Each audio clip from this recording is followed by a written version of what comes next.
I hope you're having a great day. I hope you had a great weekend. Today I want to talk about a prescription. We're all used to a medical prescription with a couple of pills and medicines on. Have you ever thought about the power of your prescription beyond just medication? Medicines are important for us. They treat symptoms, they can save lives. But what about lifestyle changes? Today I'm going to talk about the environment that we live in. We hear words like love, hope, faith, belief, and all of these are power words when it comes to healing. We know this from the testimonies of 1,000+ cancer patients who have survived when they've changed their mindset, changed their lifestyles, walked out of toxic relationships, changed toxic jobs. The prescription I talk about today has these words, but there's something more powerful than that. When I tell people that love is important for healing or recovery, a lot of people say, but Luke, I'm single. Or someone says that my wife doesn't. People say my wife doesn't, my parents don't love me, my siblings don't love me, my friends don't love me. That's okay. That's absolutely okay. If you've been making and designing your life to be dependent on one person to love you, that's a big problem. Love can come in many, many different forms. And I'm going to talk about not just love today. The prescription I talk about is the prescription that you are going to make today. I teach this to my patients for the last 9 years. You have a medical prescription, you have a prescription with chemotherapy, radiation, your steroids, your diabetic medication, that's okay. But we are going to write a prescription, for ourselves. What is that prescription? For our physical health and our mental health. Today, medical science, biochemistry, is documented to show us that even feeling loved plays a huge role in prevention and recovery. Or feeling happy. It may be a memory. It may be a thought. It may be just that thought of when I felt loved, or when someone brought a smile on my face, or a joyful moment. You're talking to your buddies about fun times in college and you're feeling happy. That can be incredibly healing, like laughter. We prescribe laughter. We know it's a documented fact today that when you laugh, it can change the way inflammation works in your body. It can remove pain. There's a whole study which is documented in medical journals of a patient with arthritis pain. When they laugh, they don't feel the pain. And when they go back to their lives of not laughing, they feel the pain more enhanced. Am I here to tell you that laughter will take away your pain? Yes, absolutely yes. Permanently, no. Because you still got to change your lifestyle, get to the root cause of why you have arthritis or some other disease. But if laughter can make a difference, what can love do? What can happiness do? So the prescription that each and every one of you are encouraged to write today is, you should have that list written. What makes you feel loved? Is there something that someone said to you that whenever you think about it, you feel loved and cared for? Write it down. Write down the memory that makes you happy. Write down the things that make you laugh. You should have on speed dial the people that you talk to. Whenever you talk to them, you know they make you laugh and you feel happier. This is your prescription that you need to go to every single day. If you can wake up every morning and before even getting out of bed, before even saying a single affirmation, if you can just think of a thought that makes you feel loved or cared for or happy, the way you start your day is going to be phenomenal. Because that thought translates into a feeling that is felt by trillions of cells. Let me give you a simple example, because everything is based on science. You have a feeling, a good feeling in your heart. It's basically transmitted to your brain, and your brain reacts according to the good feeling. There's growth, there's openness. You have a negative feeling. That's also transmitted to the brain, but growth doesn't happen. Negativity leads to protection. We're in the sympathetic nervous system, always in fight and flight. But when you're loving, or you feel loved, or you're happy, or you're giving happiness to other people, or you're smiling, every part of your cell changes. It's called biochemistry of the cells.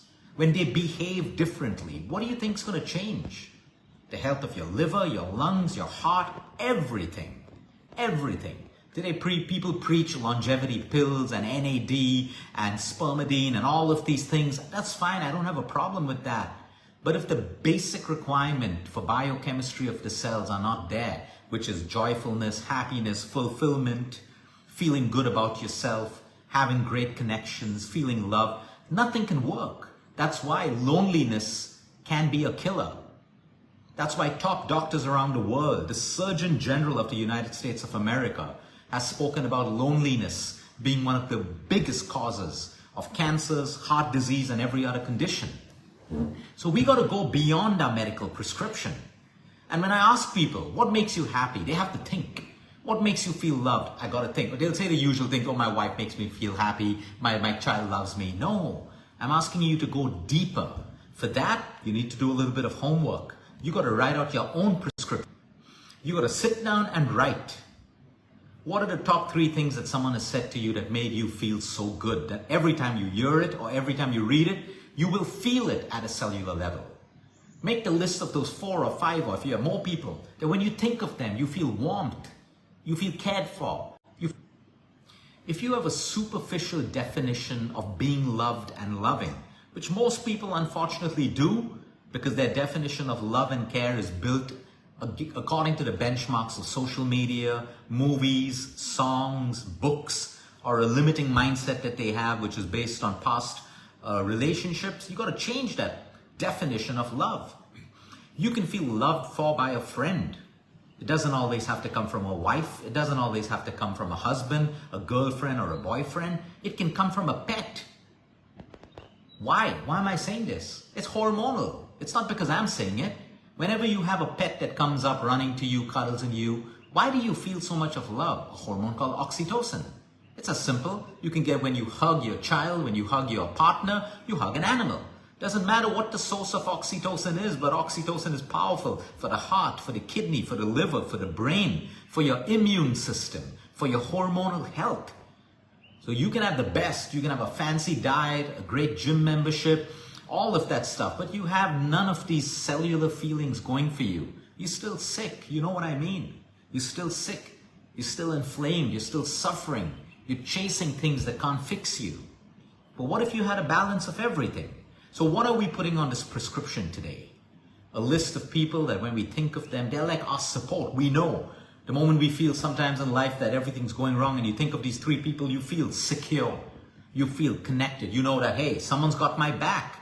Now that's powerful. And if you don't have those relationships, you should be spending less time on social media and trying to build these real relationships. Because the virtual world is going to disappear from your life when you need them. That's why it's called the virtual world. So you got to get off social media and build that prescription of solid relationships and connections until you have them. So you ain't ever going to find them on social media.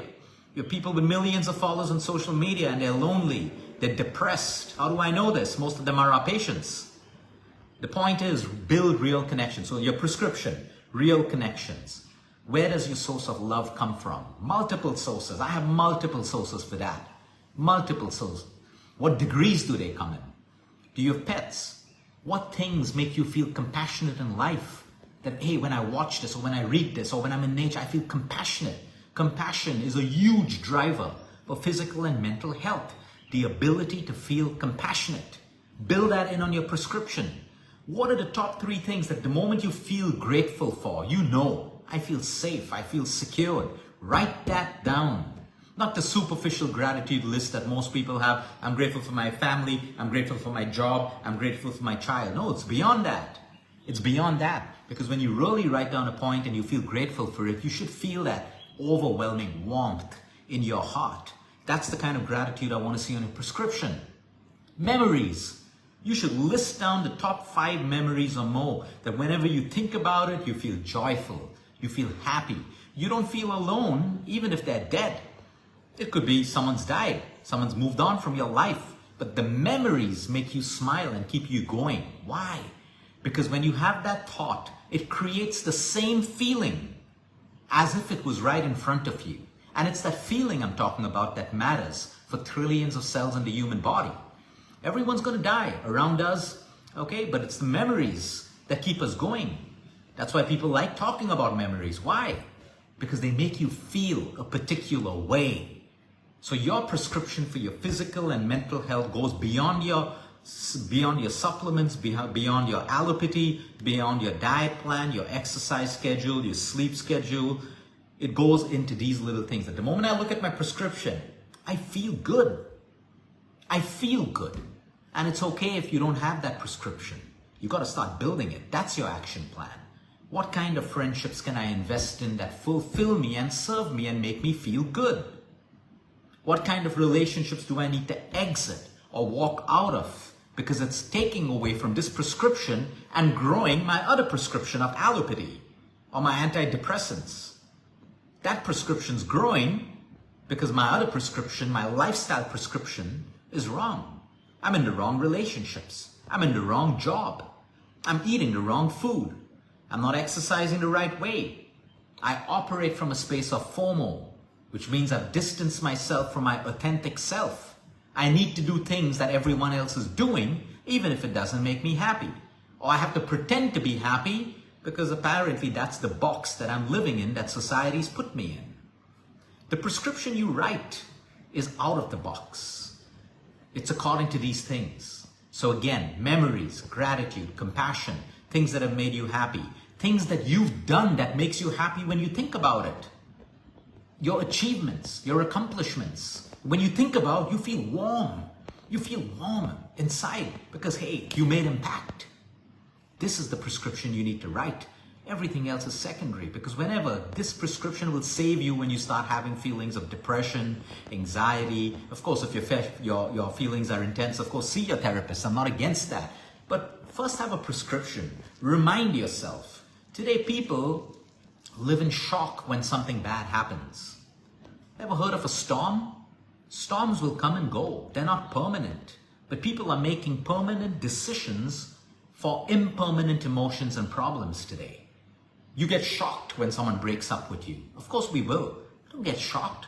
What makes you so special that someone can't break up with you? You get shocked when you're sick and you say, oh, but I worked out so much. You're human too. You can get sick. Don't feel entitled. You get shocked when someone cheats you. You get shocked when you don't get that promotion. It's okay. Just don't become a victim.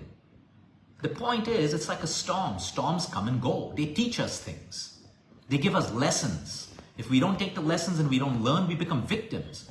We're always pessimistic about the storm. We live in fear of the storm that may come in the future. But storms are real, like in life, like your problems. What makes you think you're not supposed to have problems? Whoever said that? Problems are part of life. Sadness is part of life. All of these things are part of life. We can intend that they don't happen, but if they happen, suck it up and move on. Embrace it. Learn from it. Don't crumble under it. And that's a huge problem with social media, making people emotionally weak because it normalizes bullshit. It normalizes comfort. It normalizes that everything is okay. It's not okay. Everything is not okay. And it's okay if it's not okay. We got to learn how to live with boredom. Your children have to learn to live with boredom. We have to learn to live with disappointment. And then what actions can we take? Will disappointment rule my life, or will I kick it out of my life because I'm taking action? This is what your prescription has to have. First, a go-to point. So when I feel low, hey, a cup of coffee alone in nature makes me feel good. Have I done that today? Can I do it and will I feel better? Do it. Maybe a walk alone, a walk on the beach.